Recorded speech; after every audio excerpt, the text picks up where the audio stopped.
Hi everyone, welcome to another episode of the Leadership Biz Cafe podcast. I'm your host, Tanvir Naseer, CEO of Tanvir Naseer Leadership, our leadership firm that offers both keynotes and corporate training events on a variety of leadership topics. To learn more about our services, visit our company's website at tanvirnaseer.com. In many ways, this is what I would call a special episode of my leadership podcast, as unlike previous episodes of my show, I want to use this episode to address a very specific issue many of us are dealing with right now, namely the COVID-19 pandemic, and in keeping with the theme of this show, what we can learn from it in terms of improving the way we approach our leadership. As with most businesses, our leadership firm is being impacted by the current COVID-19 pandemic. And considering how this podcast has an audience in over 150 countries, I can only imagine the range of measures people are needing to take and the impacts this global crisis is having in your respective country. As we wrestle with what the final impact will be from this global pandemic, I've been observing how leaders in all walks of life and in countries around the world have been grappling with this issue.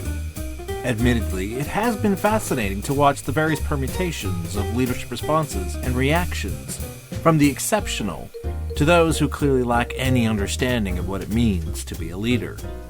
As I've shared in some of my leadership talks, it's easy to lead when times are good, or all you have to do is maintain an average status quo.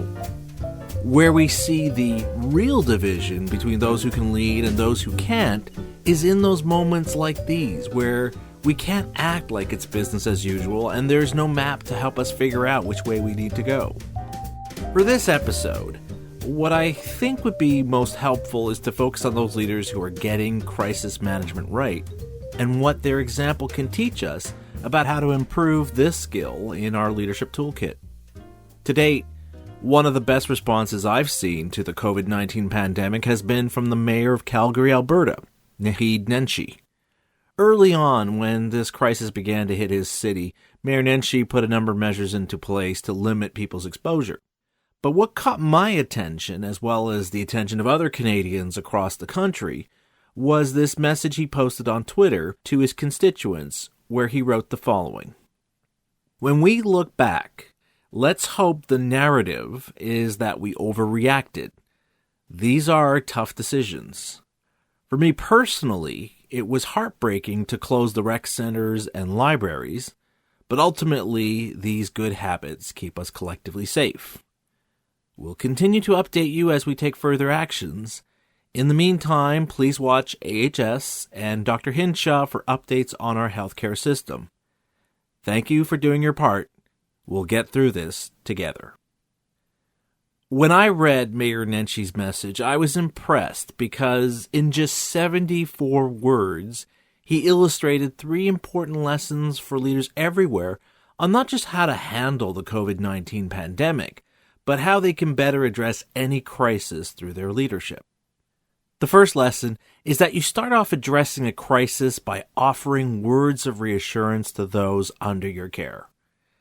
When things go wrong, whether it's limited to within your office wall or as with the current pandemic stretches around the world, as a leader, it's important that you get in front of those you serve, both your employees and your customers, and offer them reassurance that you're not only aware of the problem, but that you're working with others to find appropriate measures to address the situation. This absolutely needs to be your first step.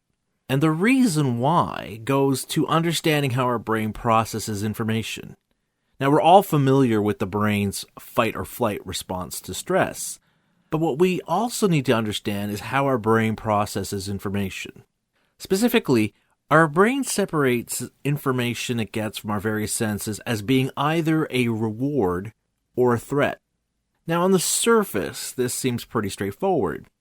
However, our brain has developed this shortcut that whenever it encounters something unknown or unfamiliar, it automatically labels it as a threat. That's why the first thing you need to do is to reassure those you lead that we're going to figure this out. We'll get through this. that will prevail in the end. Now, it may sound trite, but this kind of messaging will help offset our brain's tendency to see this as a threat by addressing it head on. To see this in action, let's look at Mayor Nenshi's COVID-19 response. The first thing he says is that when we look back on this pandemic, the hope is we can say we did more than what was necessary to combat the virus.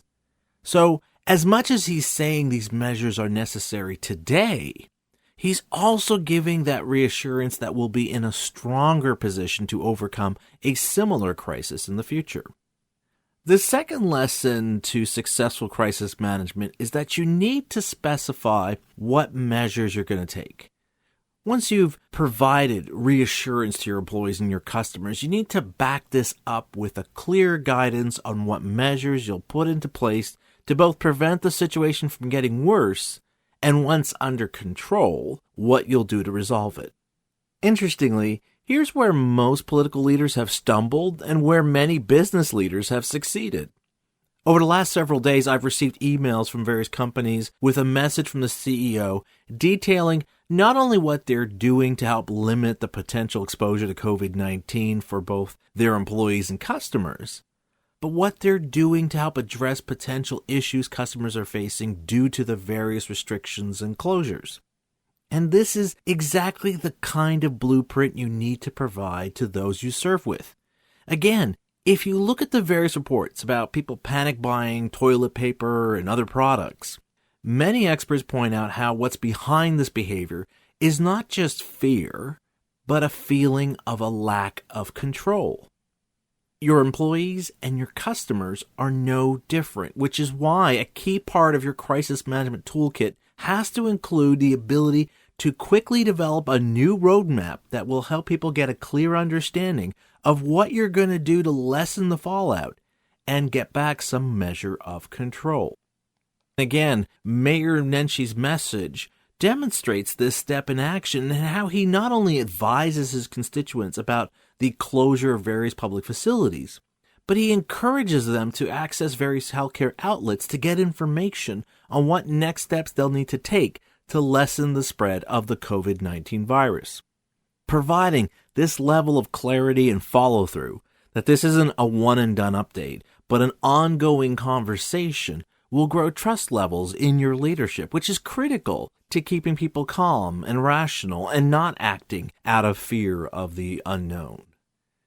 And finally, the third lesson we can learn from Mayor Nenshi about successful crisis management is that you have to help your employees or those you serve see past today and towards the long view. It's the nature of leadership that leaders more than anyone else tend to view things in the context of the long term. But the reality is, for everyone else, it's more about the here and now. For example, in the case of COVID-19, while it's reasonable to ask people to self-isolate themselves if they've been potentially exposed to the virus, this doesn't take into consideration what the financial costs will be for that person, not just today, but in the months ahead as their finances take a hit from them not being able to work. That's why, after providing that reassurance that we're going to get through this, and specifying measures that demonstrate how we're going to achieve that, you need to remind those under your care of the future you originally described to them that they'd achieve under your leadership. You need to be honest with your employees that, yes, the current crisis will cause both delays and unforeseen costs to your organization's productivity and bottom line, but you need to remind them of that grand vision or long-term goal you've collectively set out to achieve. You need to instill that sense of hope that because we're collaborating to find a way through this crisis, we will ultimately prevail. At present, all we see and hear about COVID-19 naturally stokes fear and uncertainty. And frankly, what we need to hear more of is about our collective resilience, of our drive to overcome any obstacle, and especially our care and concern for others, which is why we're taking the measures we are, not just for ourselves, but for our greater community. Communicating that message, as Mayor Nenshi did at the end by pointing out, "We'll get through this together," is an important reminder that not only by working together can we ultimately overcome this crisis and find our way back. As with any major crisis, it's hard to anticipate or know concretely when things will get resolved or how, especially when dealing with a crisis on a global scale as we are right now with the COVID-19 virus. As such, it should be abundantly clear to leaders, both in the public and private sectors, that when a crisis hits, your every word and your every action will be under even greater scrutiny, as it should be. After all, the ability of an organization, a city, a province or state or country to overcome a crisis like the current COVID-19 pandemic rests squarely on your shoulders. The responsibility is most definitely yours to not only address, but to find a suitable and appropriate way to resolve the crisis in a way that doesn't inflame or provoke more issues or problems either now or in the future. That's why the fundamental key to addressing a crisis is for leaders to not only be honest about the situation and what you're going to do about it, but that you do so with clarity, humility, and heart so as to remind people we're in this together. So those are the 3 lessons on crisis management that I wanted to share from this current global health crisis.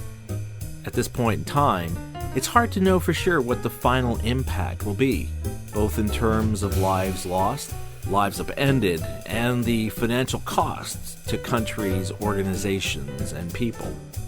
As I said at the beginning, as with other companies, our company is feeling the impact of the COVID-19 pandemic.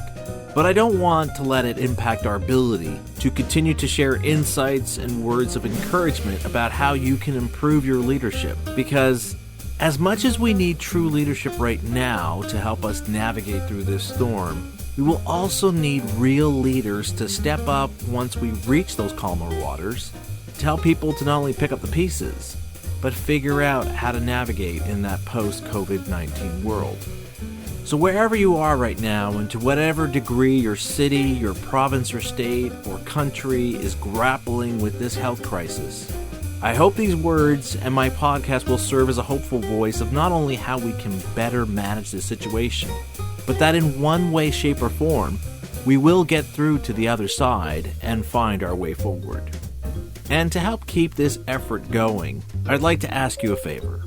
If you've enjoyed this episode, please share it with others, or even just share other episodes of my leadership podcast that you think your colleagues or employees would enjoy listening to help us get the word out about this show.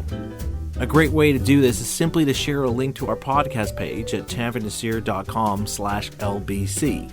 You can play every single episode of this podcast right on that page, as well as find links to listen to our show on either iHeartRadio, Spotify, Apple Podcast, Stitcher Radio, and Google Podcast. And again, a reminder that Leadership Biz Cafe is brought to you by Tanveer Naseer Leadership. When those calmer waters do return and you're perhaps looking for a leadership expert to come speak to your team or organization, I do hope you'll keep us in mind. In the meantime, I encourage you to visit our company's website at tanveernaseer.com to find out more about the kinds of leadership insights we can bring to your team and organization, if not also to check out our award-winning leadership blog. Now, if you have any questions or comments you'd like to share with me, just go again to our website and fill out the contact form to share those comments or questions you have. And with that, I'm Tanveer Naseer, and you've been listening to Leadership Biz Cafe.